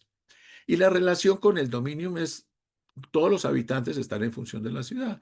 Estas imágenes del siglo XIX, pero son indios de la sabana, leñeros, o sea, los que llevan combustible fundamental para la ciudad. La ciudad no va a utilizar carbón sino hasta entrado, comenzando a finales del siglo XIX y comienzos del siglo XX, que es muy costoso. Y lo que se va a utilizar es la leña, pero la leña cada vez la tiene que traer de más lejos por toda la deforestación, lo que va a hacer que finalmente sea reemplazada por el carbón. Pero los siglos coloniales funcionan con madera, que es el combustible de la ciudad. Y sus caminos, hace 8 días hablábamos de los caminos reales. Esto es un pedazo del camino real que va hacia la mesa y va a terminar en Tocaima, que muchos de estos pedazos están. Lo importante de estos caminos reales es que fíjese que tiene una ingeniería deliberada para controlar alturas, controlar sectores, digamos, la manera de solucionar la inclinación de la montaña, los anchos para que perfectamente puedan ir una recua grande de 50, 60 mulas o más que vayan caminando por estas zonas. La ciudad va a controlar el territorio de la audiencia, no solo de la sabana, con toda esta red caminera que va a estar por todo el reino. Y por supuesto el río Magdalena y el transporte por el río Magdalena, la embarcación por excelencia va a ser el champán. Lo trágico del champán es que va siempre cerca de la orilla del río porque se mueve con estas varas. Inicialmente son indios hasta que la mortandad de ellos y se prohíbe que sean indios los bogas y se va a convertir en un trabajo de negros esclavos. Son cuadrillas que están alquiladas o un señor que tiene este negocio y el champán tiene una parte cubierta, son viajes largos a lo largo del río y va bordeando el Magdalena. Ellos nunca van por el centro del río. Y finalmente la ciudad abierta, que es una característica de la ciudad medieval, a diferencia de la ciudad renacentista o de la ciudad medieval, sobre todo, que son ciudades cerradas, metidas en sus murallas, la ciudad europea, la ciudad hispanoamericana no conoce murallas, son muy pocas y son las que están en la costa protegiéndose de piratas, o en fin, les señalaba la primera sesión respecto de Cartagena. Estas son ciudades abiertas, pero son abiertas de muchas maneras. Está abierta a su territorio porque es uno solo con él, se los acabo de decir, pero está abierta también a la influencia de ideas, de idiomas, en fin, de cosas que van sucediendo. Esta, por supuesto, es una imagen del siglo XIX, simplemente se reconoce por la catedral. Y en esta ciudad abierta, lo que uno pone en duda es, bueno, ¿cuál es la función entonces de la plaza? La plaza, es esta relación entre fuerzas centrípetas y centrífugas de lo que es la ciudad. La ciudad es un gran imán, pero no se encierra, sino que ordena todo el espacio a su alrededor. Entonces, la concentración del poder, de la representación del centro del mundo en la plaza, va a significar que ordena ese mundo, pero desde ese mundo irradia el orden a todas las partes. Luego, este mundo, cuando uno dice que esta América es urbana, es esto lo que queremos decir con ello, que es que ordena el espacio, se ordena el espacio, así sean kilómetros de bosques, se ordena el espacio a partir de esta manera, como todo el poder tiende hacia el centro y desde ese centro irradia a todas sus partes ese orden. Por supuesto, ah, ah, la ciudad abierta, las calles van a jugar un papel importante. Esta es la calle real. La calle es la primera calle real, para que ustedes se ubiquen, esta sería la Casa del Florero. Pero para que hagamos claridad, no es Casa del Florero. La A es la tienda de Llorente. El señor solo era arrendatario de una tienda en una casa en el que sus bajos estaban arrendados a otros señores y a la casa se entraba por acá, ya vivía otro señor. Entonces, nosotros creemos que era toda la casa de la de Llorente. Llorente era el dueño de una tiendecita, que era lo normal en los bajos de estas ciudades. Entonces, sobre todo las casas de las calles principales, en sus bajos son tiendas, generalmente son comercios o pulperías o, en fin, chicherías, donde se abastece la ciudad, se divierte o vende, comercia los habitantes. Y la calle real, ¿por qué la séptima? O sea, la calle real, ¿por qué se convierte en la más importante de la ciudad hasta el día de hoy? Y es que originalmente es la calle que de Tunja viene a Santa Fe en el siglo XVI. Solo hasta 1500, 1600, 1560 y pico, 70 y pico, se construye el camino real que viene de Honda, del embarcadero de Honda, a llegar a Santa Fe. Y queda la costumbre de que a la ciudad la entrada procesional es por la calle real. Y es simpático. Muchas personas, por ejemplo, un nuevo presidente de la audiencia, pues va a llegar por el camino de Occidente, porque ¿por dónde más? Pero llega y ya sea que descanse en Fontibón o en San Victorino o en una de las casas de la parroquia de la catedral, descansa 1 o 2 días y después se va por una de las calles secundarias, que sería la octava o novena hoy en día, hasta San Diego o hasta San Francisco. Y por ahí ingresa a, a la ciudad en procesión. Luego, en la memoria de la ciudad quedó la calle real como la séptima, como la calle principal de Bogotá, y tiene que ver con que es la entrada original o salida original de la ciudad del siglo XVI. La casa de Flores de Ocaris, que es esta la vemos hoy en día, casi que está igual, solo que esto está en hierro, en fin, y no en madera, que es la Secretaría de Cultura del distrito. Ahora, esto es señora casa, es esta en el siglo XVII. Se me acabó el tiempo, como siempre, pero fíjese, el primer piso tiene una pila, las letrinas, un gallinero, el acceso para las carruajes y los caballos, y aquí están las pesebreras. Tenía las tiendas, que estamos hablando en este momento, y unas casas de alquiler, y la pila y, digamos, una zona de ingreso a la parte habitada de la ciudad, que es la segunda planta. Tiene el salón y el estrado, ya hablaremos de manera entrante del estrado, una librería que va a ser muy conocida, este es por Juan de Ocaris, el balcón que mira la plaza, este es uno de los balcones más importantes, este es el segundo piso de estas dos casas de alquiler que están acá, la cocina está en el segundo piso. Tiene el oratorio, al lado de los oratorios, y este es el volado sobre el patio. Fíjese algo que Carlos le señaló la semana pasada, estas casas no tienen comedor. El comedor ingresa a Bogotá a finales del siglo XVIII. Las casas del XVI y XVII no tienen comedor, la gente come en sus cuartos, en sus habitaciones. La calle hoy es la calle 11 o la calle de la Moneda y la calle de la Catedral.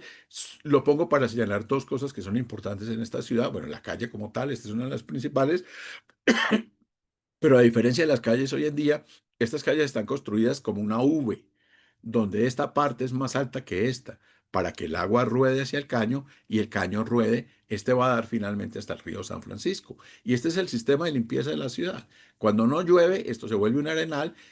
Todas las mañanas botan las vasenillas por las ventanas y esto es un muladar, que eso va a ir cobrando el precio cuando hablemos de la ciudad del siglo XIX, finales del XIX, ya veremos el impacto que esto tiene sobre la ciudad. Otra de las calles, allá vemos la iglesia de San Agustín, perdón.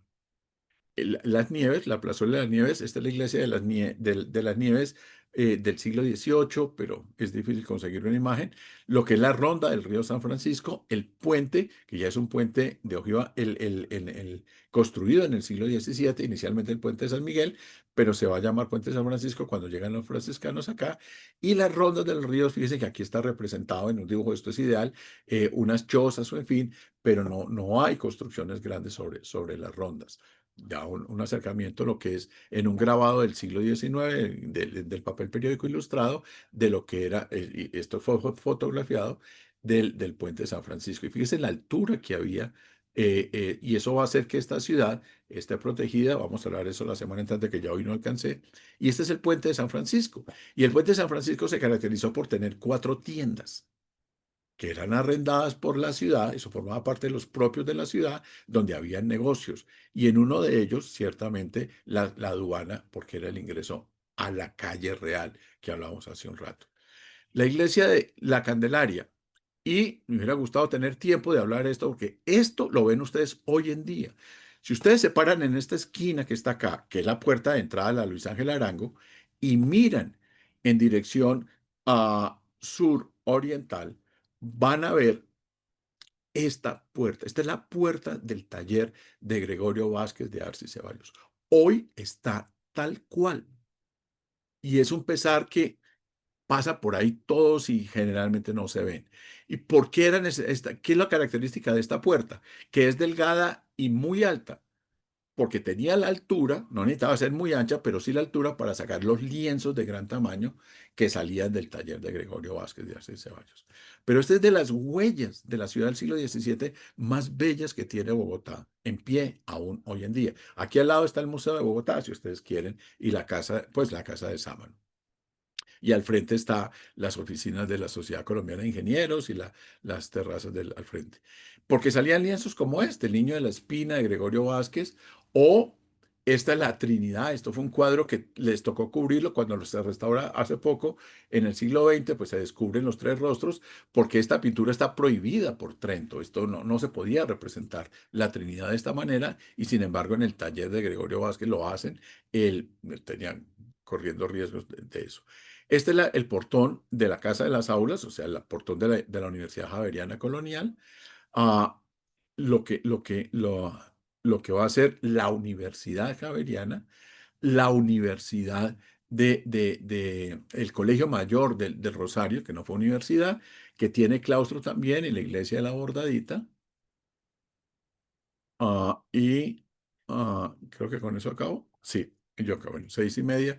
Con eso voy a terminar. Es un recorrido sumamente rápido sobre esta ciudad barroca, la del siglo XVII, que era una ciudad realmente pujante, de unas grandes actividades, muy viva, muy cosmopolita, llena de gente que entraba, que salía, en fin, a pesar de las distancias. Bien, dejemos ahí entonces para dar un rato para poder entonces conversar.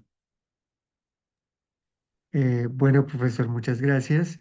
Iniciamos el chat con algunos comentarios. Jorge Hernando Naranjo Vélez afirma, en 1565 Bogotá recibió el título de muy noble y muy leal. Sí, sí, Juan, sí, a veces hay un enredo con esos porque la ciudad va a recibir las armas de la ciudad en 1541, si no estoy malo por ahí, y más tarde va a recibir el título de muy noble, muy leal, por la forma como la ciudad se comportó, sobre todo con la rebelión de los Pizarro en Perú. Juan Carlos Senao comenta, José de Galás y tiene 1485 esmeraldas básicamente para el día de la procesión Corpus Christi. Yo, la verdad, no sabía lo del Corpus Christi, muchas gracias por el dato, pero ciertamente era para presentar la hostia y la oración en la consagrada, ujú, que es la lechuga. Alejandro Perlaza Espinosa comenta, la custodia solar 1707, siglo XVII, la lechuga. Ajá. Jenny Alexandra Rivera Riveros dice, esta custodia actualmente se encuentra en la bóveda del Museo del Banco de la República, Casa de la Moneda en Bogotá. Durante un tiempo la exhibieron en la parte de atrás de la biblioteca. Yo no sé actualmente, pero sí. Ujú. Xiomara Ramírez León pregunta, en ninguna colección de la Academia de Historia, Archivo de Bogotá, Los Incunables de la Biblioteca Luis Ángel Arango, Bibliotecas Públicas, Ministerio de Cultura, IDPC, Archivo General de la Nación, Archivo Histórico, la Academia entendiéndose como universidades y demás instituciones, existen imágenes de la ciudad del periodo que trata la clase. ¿Está corroborado? Pues si estoy equivocado, agradecería en el alma que me dijeran y por supuesto pediría excusas por lo que dije, pero yo hasta ahora no he encontrado ninguna. Eh, Realmente ninguna. No quita que sea ignorancia mía, pero hasta ahora no he podido encontrarla. Y eso genera un problema, y es que muchas veces nos venden como imágenes del siglo XVII lo que es del XVIII y sobre todo del XIX. Muchos de los libros de la ciudad colonial están ilustrados, lo cual es magnífico, pero no se toman el cuidado de decir la fecha de la imagen que están representando. Entonces uno queda con la idea de que está mirando de la época que está leyendo. Y eso sucede tiro tras tiro. O son historias que van del siglo XVI al XVIII y se ilustran. Pero son 300 años y se meten como las ilustraciones como cualquier cosa. Entonces genera confusiones. Que yo sepa, no las he encontrado. Y si las hay, le agradecería en el alma que alguien me dijera en dónde están. Diana Andrea Peña pregunta, ¿la cárcel de corte en la plaza es la misma cárcel chiquita? No, la cárcel de corte es la que está con la audiencia y la chiquita es la del cabildo, la de la ciudad. Y detrás de la cárcel chiquita estaba la cárcel del divorcio, que es, si ustedes bajan por la calle 10, detrás de la torre que forma el Líbano, y por eso se llama la calle del divorcio. Si usted va a la calle 10 entre octava y novena, se llama la calle del divorcio, y es porque ahí estaba el divorcio. El divorcio realmente era una cárcel, pero era también una especie de sitio donde las viudas, las mujeres adúlteras, en fin, iban a parar. Pero La cárcel de hombres, que es la cárcel chiquita, es la que miraba a la plaza y es la que se veía en esa representación cuando se la mencioné. Tomer de La Rioja comenta. Buenas noches, para no irnos tan lejos con el tema del alquiler de balcones. Cuando vino el Papa Francisco hace 8 años, las personas de la carrera séptima, con vista hacia la carrera séptima, alquilaron los balcones y en la ventana un muy amigo mío cobró 90.000 por... Pues estaban en la tradición de casi 400 años. Perfecto, maravilloso. Angie Tatiana Avellaneda pregunta, ¿alguna razón de por qué construir tres iglesias continuas? San Francisco, Veracruz. Y si quieres una cuarta, porque te falta el humilladero. Sí, el humilladero, pues es esa ermita inicial que tiene la función simplemente de, de, de, de ser un sitio de salida y entrada, pero no tiene una feligresía propiamente dicha. San Francisco, pues es la iglesia de un convento de hombres y por lo tanto es la más grande, la más adornada, la más lúcida, en fin, de todas las que están ahí. La Veracruz es anterior a San Francisco, de hecho, y la Veracruz es una ermita que es una ermita de una cofradía, de la cofradía de los hermanos de la Santa Cruz, que va a quedar al lado de la de San Francisco, pero no tiene una función de manejar feligresías, por lo que es de una cofradía. Y la tercera es de una orden franciscana, esa es construida en el siglo XVIII, pero son los hermanos terceros de la orden franciscana. Luego forma parte de San Francisco. Y sí, realmente se reúnen en un espacio muy corto, cuatro iglesias, pero de naturaleza distinta y funciones diversas. Iván Camilo Martínez Mendieta comenta, podemos hablar casi de una forma de politeísmo institucionalizado. Digamos, en el mundo de lo católico es muy complicado porque sí hay un culto a las imágenes.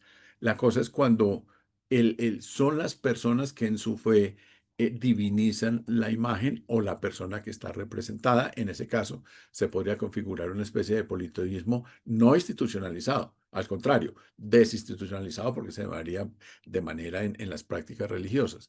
Porque si fuera institucionalizado tendría que estar promovido por la misma Iglesia Católica y no lo va a hacer. Lo cual no quiere decir que no promuevan las advocaciones a la Virgen o las imágenes de los santos. Pero los santos detrás de los santos lo que hay es una virtud, un ejemplo, algo que el católico debería saber y repetir, no adorar, sino seguir. Pero aquí ya nos metemos en doctrina y es un poco más complicada. Yo te diría que sí, el problema con el culto a las imágenes que tenemos los católicos es que da formas a politeísmos muy raros. Eh, Porque parecería que es más importante la Virgen tal o el Santa tal que el mismo Dios. Entonces, esos enredos sí se dan en la práctica. Solo que yo te diría que no es institucionalizado, sino que está en la práctica de la creencia. Ah, Juan Carlos Senado pregunta, ¿Santa Bárbara se dice que es una iglesia posa? No, no, no, ni riesgos. Las iglesias posas son las capillitas que están en los atrios de las iglesias. Nosotros tenemos algunas que yo sepa en Bogotá no, pero por ejemplo en la se me olvida, en Sutatausa, yendo ¿cómo se llama? En el camino a Obaté. Está el pueblo viejo de Sutatausa y están las cuatro capillas posas. La capilla posa, que se dio también mucho en México, creo que en el Alto Perú hay, pero era la procesión que se hace en el atrio. Los atrios eran grandes. Y en cada una de esas capillas posas se hacía una estación de esas procesiones. Las capillas posas, hay unas muy bellas, estas de Tausa, o sea, Tausa, están policromadas, están muy bien conservadas, y hay otras aquí en el altiplano Pozas que quedan una o dos en los atrios, pero la iglesia de Santa Bárbara es iglesia parroquial de Santa Bárbara. Juan Carlos Senado comenta, En el Palacio Episcopal de Bogotá se encuentra una escultura de Santa Bárbara elaborada por Laboria. Sí, y lo que pasa es que Laboria es ecuatoriano, por eso no lo mencioné por razones nacionalistas, pero desde luego, y sobre todo la exquisitez de la escultura, de las figuras hechas por Laboria, de sus tallas, son enormes. Es el barroco americano en una de las mejores expresiones que hay. Y aquí los jesuitas trajeron muchas imágenes desde su casa en Quito, por supuesto, que trajeron para las iglesias y para sus casas en Colombia.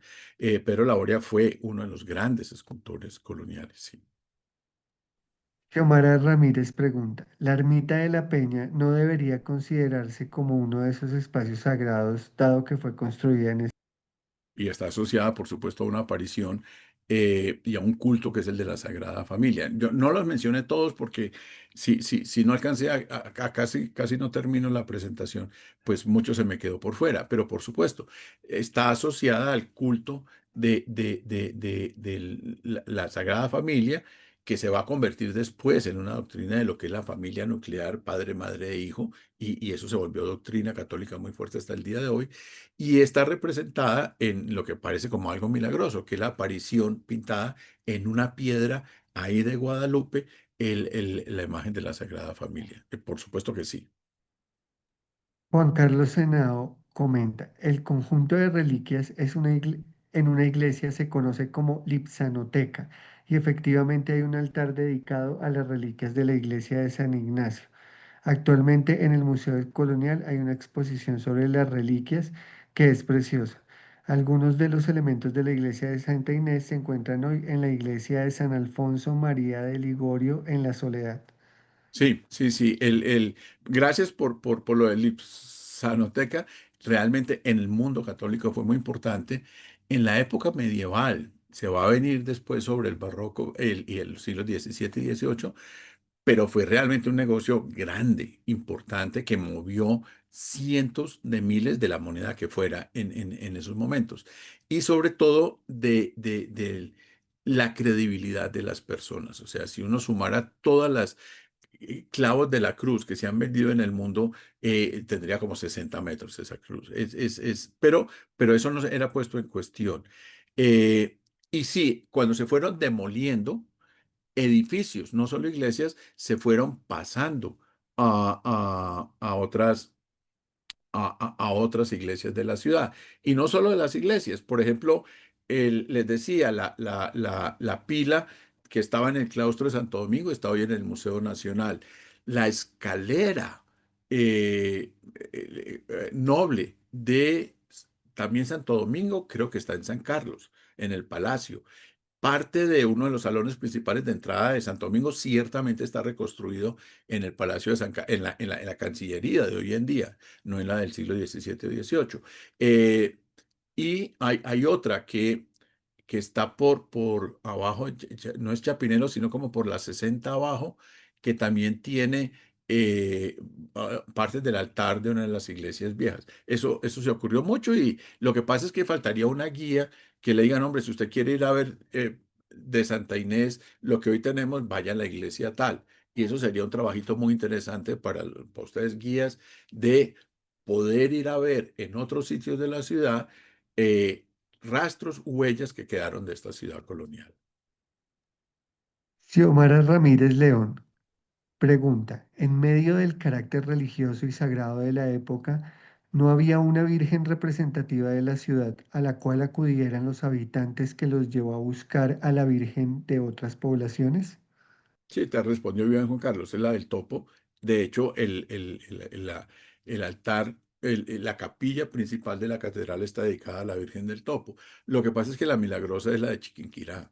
Aquí lo que estamos hablando son de poderes.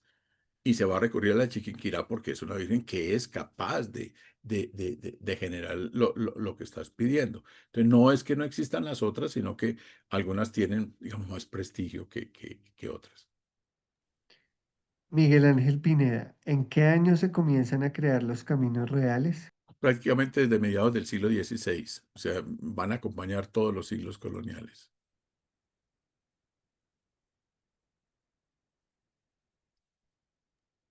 Jorge Naranjo Vélez. ¿Por qué se llama Gallinero a la Avenida Jiménez? ¿Se le llamó Camellón de los Carneros? No sabía lo de Gallinero, lo del Camellón de los Carneros, sí, por unos sitios, si no estoy mal, se me va puedo estar equivocado en lo que te voy a responder, pero había como unos, el carnero no tiene que ver con el, el, el, el, el- el macho de la oveja. Es unos huecos donde se botaban basuras o algo así. Me parece que eso es lo que va a ocurrir en la ronda del río San Francisco. Puedo estar equivocado, pero me parece que va por ahí. Pero ciertamente sí se le llamaba a la ronda del río San Francisco el Camellón de los Carneros, no a la Avenida Jiménez, porque ni modo que existiera en esos momentos. Eh, Hago un paréntesis para invitarlos a llenar el formulario de asistencia. Y la siguiente pregunta de Juan Carlos Senado, ¿la calle Real fue también camino de sal? Sí, se conoce como tal. Lo que yo no estoy digamos, sé que en la historia de Bogotá que escribieron que en los tomos de la Fundación Misión Colombia, estos tres tomos famosos, cogió mucha fuerza el llamarlo Camino de la Sal, porque es el que conduce a Zipaquirá. Entonces, sí, lo que no sé es si en épocas coloniales lo llamaban el Camino de la Sal. Ahí tengo una duda, si eso fue un nombre más moderno que colonial. Sobre eso no tengo seguridad, pero hace referencia, por supuesto, a la calle Real, pero la calle Real que va, digamos, que va del río San Francisco en adelante, de la Plaza Mayor al río San Francisco no se llamó de la Sal, y del río San Francisco hasta la iglesia de las Nieves se llamó el Camellón de las Nieves. Entonces se llamaba el Camino de la Sal era de San Diego hacia Zipaquirá, pero no dentro de la ciudad. Diana Patricia Castro, ¿en qué año y por quiénes se construye el claustro del Rosario y la Bordadita? En el año me corchas, sé que es en el siglo XVII, y con el claustro del Rosario va a haber un problema. Ese es construido por uno de los arzobispos, el que está a comienzos del siglo XVII, bueno, que es el que tiene la escultura ahí en el claustro, se me va el apellido en estos momentos. Eh, Él es dominico, es arzobispo de la ciudad y él de su patrimonio construye el colegio mayor. Y en su testamento, o antes de morir, deja dicho que se lo encarga a los dominicos para que lo administren. Sin embargo, los dominicos se quieren apropiar y no seguir con lo que había dispuesto es Torres, creo, el arzobispo que lo manda a hacer. Entonces, se lo quita a los dominicos y se lo entrega al rey. Por eso la Universidad del Rosario tiene un funcionamiento muy distinto y es los colegiales y los que nombran rector, no, digamos, no es lo normal con las otras universidades. Y eso viene de eso que sucede en el siglo XVII, cuando le entrega el colegio a las autoridades reales y por lo tanto la manera de manejarlo es así. Eso es lo particular para el Colegio de Rosario. La bordadita, pues, es la capilla del claustro que mira hacia la carrera sexta, pero por supuesto es parte del Rosario desde el comienzo. Profesor, Gabriel Leonardo Ramírez, profesor, la clase pasada su merced había dicho que Bogotá fue fundada con el nombre de Santa Fe. ¿El complemento de Bogotá no era oficial? A ver, el problema es, ¿qué queremos decir por oficial? Hay muchas ciudades de nombre Santa Fe. Entonces, generalmente a todas tuvieron un apodo. Santa Fe, la de Bogotá. Y se van a encontrar muchos documentos de esos siglos que dicen Santa Fe de Bogotá, porque necesitaban especificar cuál de todas las Santa Fes era eso. Pero la ciudad realmente es Santa Fe. Ahora, en septiembre de 1819, uno de los decretos de Bolívar, luego de que regresa triunfante de Boyacá, es ponerle el nombre americano y quitarle el español. O sea, oficialmente esto es Bogotá desde ese decreto de Bolívar en septiembre, si no estoy mal, de 1819. Hasta ese momento es Santa Fe la de Bogotá. sino que uno no va a decir todo el tiempo Santa Fe la de Bogotá o Santa Fe la del Virreinato de Argentina o Santa Fe la del Perú o Santa Fe la de la provincia tal en España, sino Santa Fe. ¿Y por qué Bogotá? Por el Bogotá, por el cercado del Bogotá, que es Funza hoy en día y que es la que le va a dar nombre a todo este sector. Diana Andrea Peña, ¿la cárcel de corte es la cárcel mayor? En el sentido que fue el de la audiencia, sí. Manuel Alejandro Herrera, hay un montón de información valiosa e interesante y por más que he intentado no he podido tomar las notas que he querido. Si no hay grabación, ¿a qué textos nos podemos referir para seguir haciendo más robusto todo este conocimiento que nos está compartiendo? Yo no sé, Camilo, yo envié como 10 lecturas que es la respuesta a lo que tú me estás preguntando. Yo no sé si ustedes ya tienen acceso o no, si ya tienen el Drive, perdón, el archivo compartido con esas lecturas, pero tienen lo que yo les envié. Ahí están los dos libros míos, el de La ciudad de los conquistadores, que es la ciudad en el siglo XVI, Los años del cambio, que es la ciudad en el siglo XIX, y no sé cuántos, 8 artículos tal vez, que van recurriendo los casi 500 años de la ciudad. Entre otras, para hoy, yo lo que no estoy seguro, tengo que revisar lo que envié. Hay un articulito que se llama La puerta de la calle de la Rosa, Vivir en la ciudad barroca, Santa Fe en el siglo XVII. Es un texto corto que me gustaría mucho que pudieran leer, porque tiene 5 capitulitos. En el primer capitulito hablo precisamente de la puerta del taller de Gregorio Vázquez de Ace y Ceballos. En el segundo capitulito hablo de las reliquias, en concreto de la procesión de entrada hacia 1620 aquí en Santa Fe. El tercero es el ruido en Santa Fe que les mencionaba. El cuarto es la corte, la casa de los presidentes que estaba ahí en la plaza, y la quinta es la peste sobre todo de Tabardillo y algunas de viruelas en la ciudad. Son 13 paginitas en donde están contados, porque no es lo que eran estas 5, es como una ventana grande a la ciudad barroca compuesta de ventanitas chiquitas en que cada uno de estos asuntos está. Voy a revisar si fue uno de los que les envié.